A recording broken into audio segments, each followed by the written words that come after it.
What is up, college sports fans? This is Coos, and welcome to another edition of Coos' Corner. I'm pouring you out a shot of top-shelf college football content today. It's a double because I'm joined by a special guest, Johnathan Lewis from College Football. Johnathan Lewis, how you doing, Johnathan? Good, man. Hopefully it's not too hard to remember. How are you doing, bro? I'm good. It's great for you and I to be working together again, man. It's been a while. Oh my gosh, it's been way too long. And by the way, I've got Jonathan's Twitter handle scrolling at the bottom along with mine. He's at College FB Lewis, and I'm at Coos206 on Twitter if you want to find us there. And obviously he's here on YouTube. Jonathan, you want to tell us a little bit about what you're doing on YouTube? Yeah, YouTube's like Coos already said, college football, Johnathan Lewis. Pretty much I cover anything college football. I do a lot of Alabama stuff as well, as I'm an Alabama fan. But basically any hot topics coming into the recruiting season for 2023, I'll be doing a whole lot of recruiting videos. I actually already started. So if you guys are into recruiting, whether it's West Virginia, Alabama, no matter what it is, expect to see my pretty face somewhere on YouTube talking about recruiting as I already started. So yeah, it's pretty much it, man. All right, cool. So y'all go check out Jonathan's channel. I will put a link in the description box for you guys to check out. Please go subscribe to his stuff. I think you'll enjoy it if you love college football like we do. So let's dig in, Jonathan.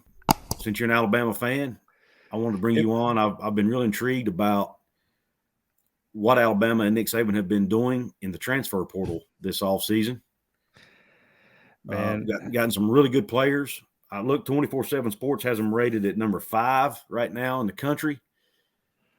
But if you look at that, all the teams around them, USC, Oklahoma, Ole Miss, even UCLA, he's right behind them at number 6. They all have like 11 to 14 guys they've signed out of the portal. Yeah, portal is very deceiving, by the way. When you look at portal ranks, even player ranks in the portal, I'll be completely honest with you, man. You can't really go by that stuff because, like you said, it's going to be the number of players. But you have to understand, too, some teams pull players out of the portal for certain reasons. Alabama doesn't pull best player available. Alabama pulls position of need players, which is why it's very misconstrued. These other teams do the same thing. So, yeah. Yeah, and that feeds right into what I was going to say. That's a perfect segue because they've only, at this point, have only signed 5 guys out of the portal. Yep. And for all the teams around them to have had 11, 12, 14, that shows you the level of talent they're getting at these positions. And when you look at them, for example, I mean, they lose Jamison Williams and they lose Mechie, both. Yep. They're 2 top receivers. So what do? They go get 2 receivers out of the portal. So touch a little bit on the 2 receivers they're bringing in. So the first one is Jermaine Burton coming out of Georgia. That obviously happened a couple months ago. Jermaine Burton was kind of a surprise to me to leave Georgia because of George Pickens declaring for the draft for Georgia and everything else. But at the same time, Georgia is very loaded, not just in the receiver room, but that tight end room is probably the best. Actually, no, it's not probably. It is the best in the nation. Brock Bowers, my opinion, best tight end in the nation coming out of Georgia. But Jermaine Burton's definitely going to be your John Mechie style player, clean, fluid route runner, right? Great hands, stuff like that. And the connection from Young to Burton already through the spring game. All I'm going to say is good luck, man. And then, of course, the rich get richer. Tyler Harrell coming over from Louisville, runs a 4.25 is what he clocked at Louisville spring game his freshman season. The dude's a speedster. So you got Jamison Williams replacement 2.0 right there. So Alabama's definitely found that groove with Bill O'Brien running the offense of what they want the offense to look like.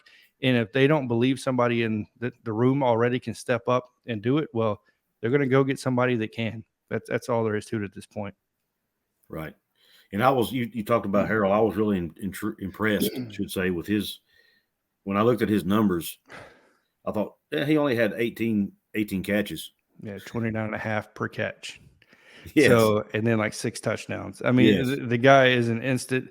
For Alabama fans out there, he's Henry Ruggs is who he is. And like, I know a lot of people don't want to hear that name, but every time the guy touches the football, he's pretty much a house player, right? He can take it to the house. He's got that type of speed. He's actually probably faster than any player as far as receivers that set foot in that wide receiver room in a long time. If the speed is true at 4.25. There's even reports of them. This is all rumor mill, of course, running a 4.19. But you turn on the film, man, and see this kid run. It's hard to keep up with him on the film. So he's fast. I'll just leave it at that. Yeah, definitely. he can definitely take the top off the defense, it looks like. Easily. And then, and obviously you mentioned Jermaine Burton too. I mean, he's put up good numbers. 2 seasons at Georgia. He's 53 catches for 901 yards, 8 touchdowns, 17 yards a catch. So he can take the top off of defense too when needed. And then they lose Brian Robinson to graduation out of the running back room. So what do? They go get a running back. Yeah. Jahmyr Gibbs out of Georgia Tech. So what can you tell us about him?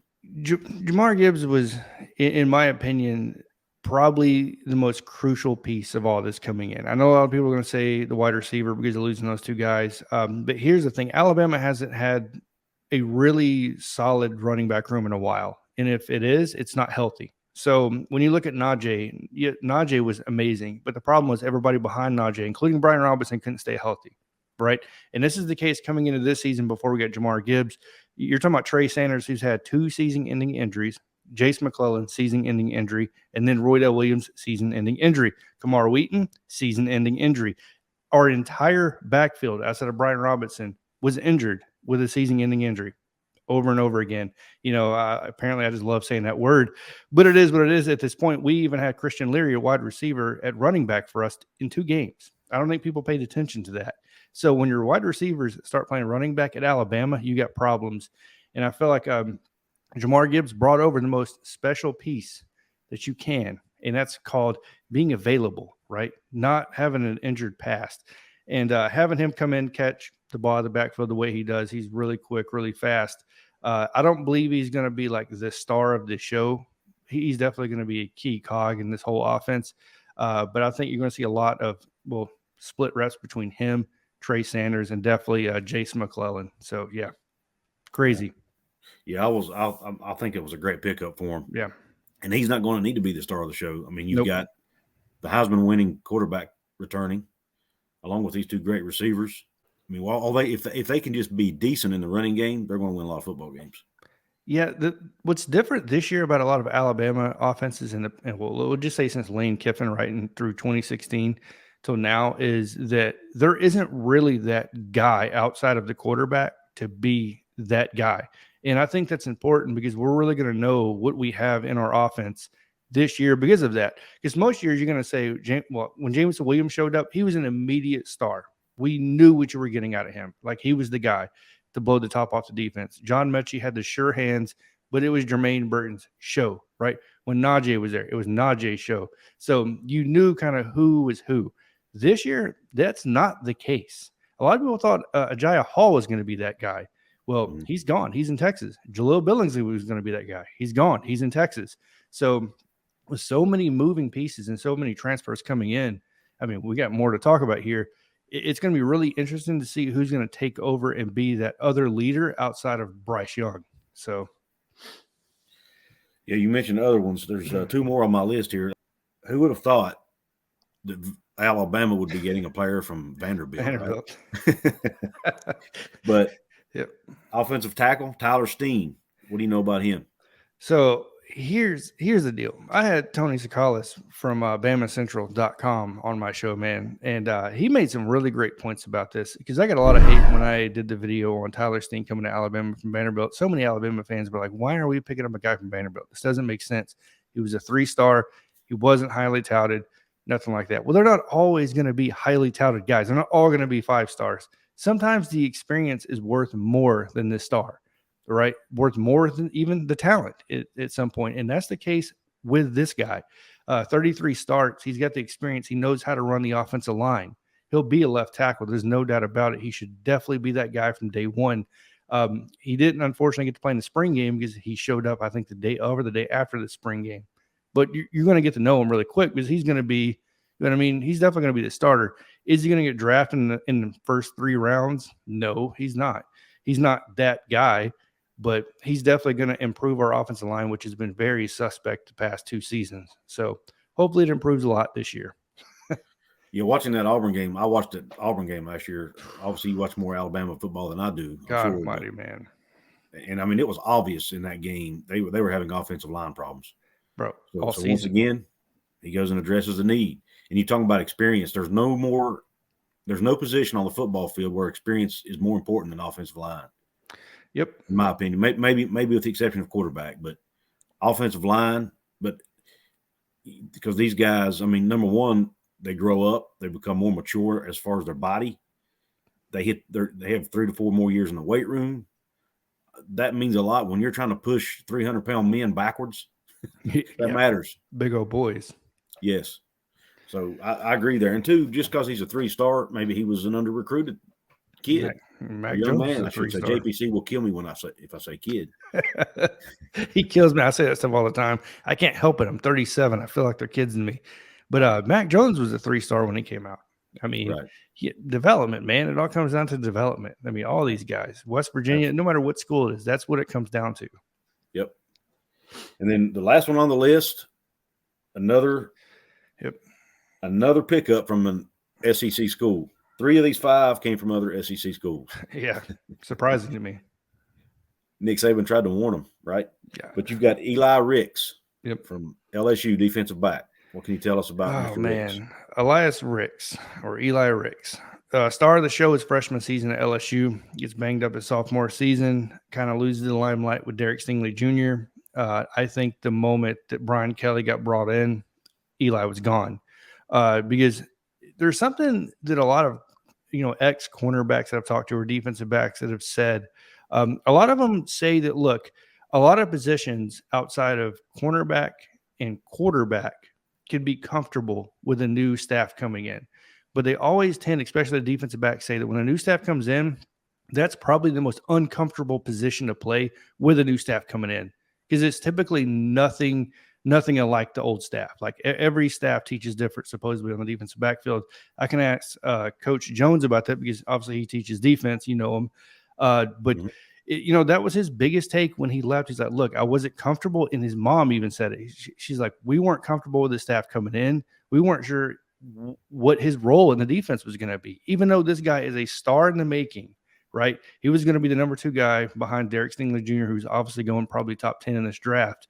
But he wasn't comfortable enough to stay at LSU. Comes over to Alabama. Look, what he probably wasn't expecting in Alabama is the fight for his life, because that's what's going on right now that a lot of people didn't see. A lot of people automatically said it's going to be Kool-Aid or Quincy McKinstry, a.k.a. Kool-Aid, and then Elias Ricks on the other side. That is not the case right now. He's fighting for his job, and it's not a bad thing, but there's a couple guys on that other side that can play cornerback as well. I'm not going to – Terrian is his name. I can't say his first name. Basically, this guy has balled out through all the spring. Spring game looked really good. It looked shut down almost. I don't know what to tell people about Eli Ricks if you don't see him as a starter. He'll definitely be in some package. But it's a very interesting pickup because we knew that he wasn't going to be a guaranteed starter anyways. Mm-hmm. And it was real interesting to see him pick Alabama so quick. But a lot of these guys, once again, maybe Eli doesn't feel like he has to be a first-round cornerback taken in the draft. He could sit there and develop, come back next year again if he wanted, or still get drafted. He's going to get drafted no matter what, right? So he's that type of talent. But it's going to be real interesting to see how Nick Saban and those guys really play on to him this year and, see if he becomes that leader I think a lot of them want to see him become. Right. Now, as this May 1st deadline approaches for guys to get into the portal, are there any other positions of need you think Alabama will go fill out of the portal? Tight end, 100%. Tight end. Our star tight end, I'll call him a star, Cameron Latou, was just playing defensive end / outside linebacker 2.5 years ago. Mm-hmm. So he did good last year, like 800 yards, 6 touchdowns. Like he was legit. But when you're talking about, position of need, if you want to bring somebody in, it's probably going to be the tight end. If there's any more linemen, possibly for depth. Right. But I think you don't want to try to get your hands in the cookie jar too much. You know what I mean? Like you don't want too many good players you're trying to bring in because it's going to upset the locker room a little bit if you're trying to bring in too much, if you ask me. So I think be comfortable with what we have, because I do feel comfortable. All these guys will be starters except Eli, but he'll still be on the field a lot because we play obviously 3 corners a lot. So, but yeah, other than that, tight end, I think will definitely be, if that opens up, expect to see it in the next couple of days, actually. Okay. What about any guys you expect to lose between now and May 1st. Oh yeah, we're gonna lose. We're definitely gonna lose some guys. So for the people that don't pay attention to Alabama football and recruiting, Alabama over recruits every 2 years. Right, so we go above that 25 scholarship limit. It is allowed as long as you cut some guys and you stay underneath that before a certain deadline hits. Just say the beginning of the season. So Alabama, if there's anything they're comfortable with, it's watching players leave, as bad as that may sound. But at the same time, that's why it's important for coaches and the staff to have connections with other coaches and staff. Because, hey, when we lose somebody and we think he's a great fit somewhere, he goes there. Good example of that when Jerome Ford left and went to Cincinnati. A lot of it, supposedly, what Jerome said was the connection between Nick Saban and Luke Fickell. So, I mean, I'm sure you're going to see more of that. We lost Stephen Wynn recently. We lost our center. Oh, my gosh. I think it was a center or tight end. Sorry. Tight end Caden.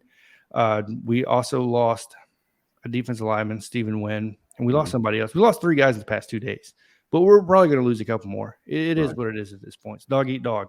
So. Yeah. Well, and I think every team's going to lose some guys after spring ball because some guys are going to see they're not going to be where they want to be on the depth chart potentially. So they can move on somewhere else where they might get a better chance to play and see the field. Now, I think that's going to happen across the country. Do you want to, so for your viewers out there, do you want to hear an interesting fact here? This isn't an interesting fact. This is an interesting scenario that you're going to see starting this year moving forward that nobody's paying attention to. The one thing you really got to start paying attention to is recruiting and when these recruits commit. Why do I say that? Because this is the lowest amount of commits at this time of the year ever, by the way. Why? Because of NIL deals. They're holding out for the NIL to see where these other transfers are going to go before they make these hard commits. This is a very interesting scenario, by the way. Alabama's 27th in recruiting right now in the class. You have 4 SEC teams that were in the top 10 that aren't in the top 25 right now in recruiting, and well, except outside of Georgia. So you think about that. It's going to be for a very interesting locker room moment when you see these guys shuffling around within, I would say, a 4-day time frame, because that's what's going to happen. You're going to have that gap between recruiting where you're able to commit, the dead period, and transfer portal. So in that 4 days, you're going to see a lot of chaos happening. Wow. Yeah, that's something I hadn't thought about, but that's a great point. Yeah. I was wondering why. I mean, West Virginia even only has, I think we've only got 6 commits right now for the 2023 class. We got 4. Yeah, and that's everybody's talking about how low that is. Auburn has 2. I think Tennessee has 2. That's nuts. A lot of people out have 2 and 3 and 4. It's because of, once again, these guys aren't willing to commit yet because they're holding out for the money, the NIL deals. Do you think schools are offering less guys now out of high school in order to save room for transfer portal players? That could be a possibility. How much of that? At a program like Alabama, probably not, because we invest so much money into recruiting. Like, we're one of the top. That's why we have such a big staff. Florida is doing the same thing as Alabama. They added 19 people to their staff, and those 19 people are all recruiting. So you have evaluators that evaluate evaluators. Like, it's ridiculous at this point. Georgia does the same thing. So, and then you're going to have the schools, if you ask me, well, let's just use West Virginia for an example. West Virginia what they could do is, instead of spending a lot of money on your recruiting, cut that budget down like 25% and start using that for transfer portal. You know what I mean? Like, somehow fix a budget to where you spend it on these transfer portal guys. Bring them in for visits. As soon as they enter the portal, bring them in immediately. Be those guys. I mean, it's a good possibility. Yeah, I think that goes against what Neil Brown was originally wanting to do, but I think the tide is turning now to where, especially the number of guys we're losing to the portal, he's going to have to be more aggressive probably than what he wanted to be in order to fill spots and to field a team that's competitive. Dude, look at Jimbo Fisher. Jimbo Fisher was talking about, people, we're not spending money to bring these recruits in. Dude, we're not naive. Just like when Alabama said, or when Nick Saban said, we don't buy players. Yes, we do. Everybody buys players now. That's what it comes down to. It's all about buying players. And I feel like if you're not going out and attacking the transfer portal, you will fall behind. And guess what? Jimbo Fisher is complaining about it already. So there you go. Definitely. I mean, there definitely needs to be some kind of parameters put around it, some deadline dates and things like that that are more firm. Coming. But I think it will come. I don't think anybody saw what's happening right now happening when they passed these rules. Yeah. or didn't pass rules. I don't know even how you want to describe it, because they really didn't do anything. These regulations. But yeah, I do think that they're going to try to rein it in a little bit, and I think they need to, because it's become pure chaos right now. Well, it's happening. I don't know if you noticed. For people not paying attention, the NCAA just fired the president. Yes. So it's coming. It's coming real soon. So yeah, there's. I mean, they just extended him a year ago. Yeah. So this was not him stepping away on his own, I don't think. There's no way that dude's stepping away. They called it a forced resigning in most of the articles. Yeah. So yeah. Yeah, and I think anybody who's a college football fan, or even college sports fan in general, probably welcomes it, to be honest. Get rid of the NCAA. Guys, yeah, it's a dumpster fire at the moment. Yeah. And that's probably an understatement. Yeah. Well, listen, that's all. You got anything else, any other news or anything that you want to touch on regarding Bama and the transfer portal, or anything Bama related, really? Not really. I can't wait for this upcoming season. I'm still hurting inside that Will Anderson didn't get the invite to the Heisman Trophy presentation last year. No, I just can't wait for football season to start, man. I love recruiting. I love this period. But yeah, other than that, there's nothing else going on, man, at Alabama other than transfer portal news. Pay attention to transfer portal. I'm telling you, it's going to be heating up for the next couple of weeks. Well, till May 1st. Right. Don't forget, hit the like and subscribe button on this video. Please go subscribe to Jonathan's channel as well, College Football Johnathan Lewis. We really appreciate your support. Appreciate you tuning in. And Jonathan, I'll let you, even though this is my show, I'm gonna let you do your I'm gonna let you close out with your catchphrase, man. Oh my gosh. Anyways, so if you guys haven't already, make sure you subscribe here, first of all, to Kuz's Corner. He does have a channel membership as well. So in case you guys don't know about that, make sure to join the channel membership. Make sure to check out the whole description box. People, I'm telling you, there's some good stuff in there, especially if you buy apparel. 20% off if you use this code, correct, Kuz? Yes, that's right. There you go. So boom. Stuff like that. Other than that, everybody have a good day and roll Tide. Q Country Roads, baby.